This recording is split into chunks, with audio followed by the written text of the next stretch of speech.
Summers in our Ohio cul-de-sac were the heart of my childhood. Me and my sister Lily lived for those endless sun-drenched days when the world felt wide open. I was 9, she was 7, and our backyard was our kingdom. We'd race bikes down the street dodging sprinklers or play kickball with the neighbor kids until the street lights flickered on. We'd catch fireflies in mason jars, their glow dancing as we laughed and begged Dad for one more popsicle before bed. Every June, he'd trudge up to the attic and haul down this beat-up Target tent, its canvas patched from years of use. That tent wasn't just a thing.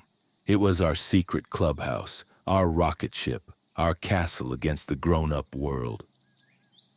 We'd stuff it with Spider-Man comics, Barbie dolls, and half-eaten bags of Cap'n Crunch. The floor was a mess of candy wrappers, action figures, and crumpled blankets, but it was our mess, and we loved every inch of it. No adults got in unless they whispered the password or tossed us a chocolate chip cookie. Dad was our rock, the kind of guy who'd do anything to see us smile. He'd pitch that tent right by the deck where we'd have 4th of July barbecues, hot dogs sizzling while Mom blasted Springsteen on the radio. He'd cuss under his breath when the poles got tangled, but we'd peek from the kitchen window, giggling as he wrestled the canvas into shape. He'd always look up, wipe sweat from his forehead, and flash a grin like it was no big deal. Our yard wasn't some grand wilderness. Just a square of grass, a concrete patio, and a scraggly row of trees we called the woods. Those trees were so thin you could see the neighbors' swings set through them, their red slide glinting in the sun. But at night, when the air grew still, those woods seemed to hum with something dark, like they were waiting for us to turn our backs. One night changed everything. The last night I ever slept in that tent. It started with a heavy thump from the attic like a box falling over. I bolted out of bed, heart thumping. Dad was getting the tent. Lily and I were bouncing like lunatics by the time he dragged the lumpy bag downstairs. We chowed down on Cap'n Crunch while he worked outside, muttering about lousy instructions and dumb poles. The summer sun beat down, and by noon the tent stood proud, its faded green flaps swaying gently in the breeze. To us it was a fortress, a place where we were unstoppable. Dad had a surprise that made our eyes pop. He came back from the garage with a Lowe's extension cord and our old kitchen TV, the one that broke during a Buckeyes game but was somehow fixed. He ran the cord from the porch to the tent, hooked up the TV, and gave us a big, proud smile. "You girls killed it at school," he said. "Tonight's movie night, just you and Lily?" We went absolutely bananas. Disney VHS tapes, a giant tub of popcorn, Reese's Pieces, and a jug of blue Kool-Aid. Dad went all out. As the sun dipped low, painting the sky orange and purple, he tucked us in, his beard scratching my cheek. "Sweet dreams, kiddo," he said, zipping the tent shut with a soft, reassuring rasp.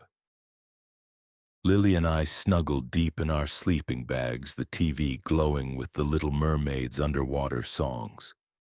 The VHS tape whirred faintly, blending with the chorus of crickets and the soft rustle of leaves outside. The air smelled of popcorn, fresh grass, and that warm, summery sweetness of childhood nights. We drifted off, safe in our little bubble, dreaming of oceans and adventure. But something woke me around midnight. My bladder was screaming from all that Kool-Aid, but the silence was heavier. Wrong. No crickets, no breeze. Just a low, crackling buzz from the TV. Its screen spitting gray static, casting eerie flickers across the tent. The porch light snapped on sharp and cold like a spotlight.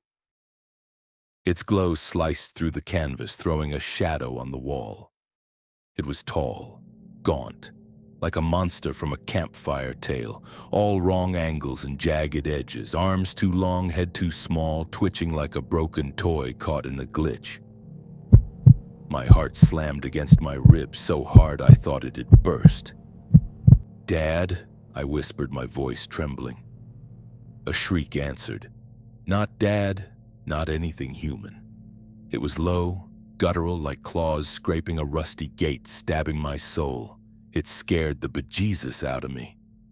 I shook Lily's sleeping bag, desperate, her dark, matted hair poked out, looking off like it wasn't hers. She didn't stir. Lily could sleep through a tornado, but this felt wrong, like the air itself was warning me. Heavy thumps hit the porch, slow and uneven, like something dragging a weight. The shadows circled the tent, closer each loop, its breath ragged, wet, guttural, pausing as if savoring the moment. A sour stench, like rotting leaves and damp earth, seeped through the canvas, turning my stomach. Leaves rustled outside, not from wind, but from something moving, deliberate. When the shadow slipped behind the tent, it vanished, and that was worse. My mind spiraled, picturing it crouched out there, its eyes glinting in the dark. Then I heard it, fingers scraping the canvas, a slow, tearing sound, like ripping a library book. It was right there, inches away, pressing the fabric inward, testing the mesh. My skin crawled, my breath stuck in my throat. I wanted to scream for Dad, but Lily was here. I couldn't abandon her. The TV lurched forward, its screen flickering wildly. The extension cord pulled tight, yanking the zipper up an inch. It was trying to get in. My pulse roared in my ears as I scrambled, grabbing the plug with shaky hands. I ripped it free, and the cord whipped out of the tent. A scream tore through the night, sharp and feral, like a beast caught in a snare.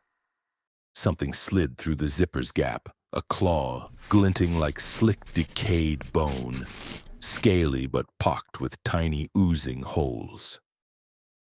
My scream echoed as I snatched the TV, slamming it down on the thing with all my might. It yanked back, hissing like a busted gas line, a sound that burned into my brain. I dove for the zipper, yanking it down with everything I had. The thing fought, tugging upward, its low growls vibrating through the canvas.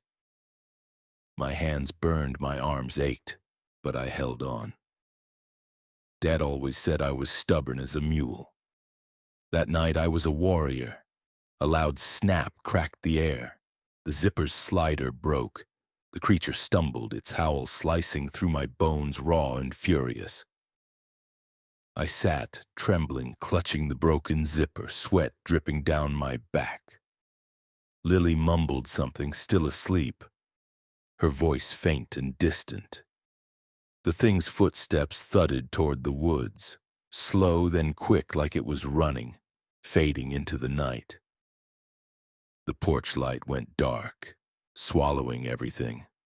I stayed put, a kid pretending to be a soldier, my heart still racing until my eyes couldn't stay open anymore. Morning came, gray and heavy, the air thick with dew. Lily's sleeping bag was still, her hair spilling out, looking wrong in the pale light, like it didn't belong to her. I thought she was sleeping in like she always did.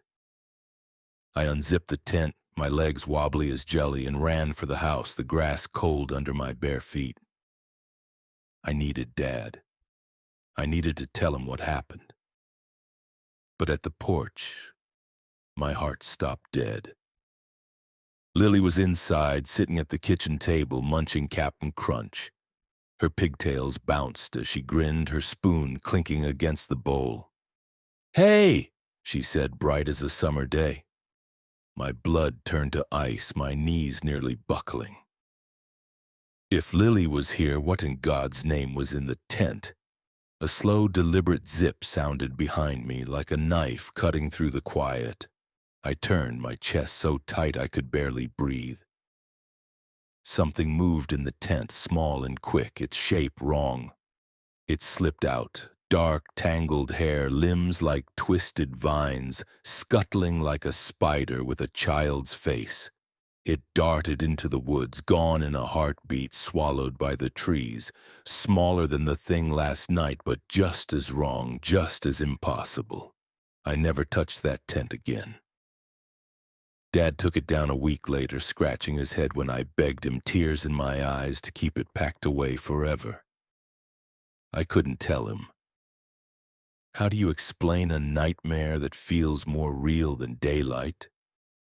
Lily swore she woke early, heard the VHS tape click off, and went inside to sleep. She didn't know a thing, she said, her eyes clear and innocent.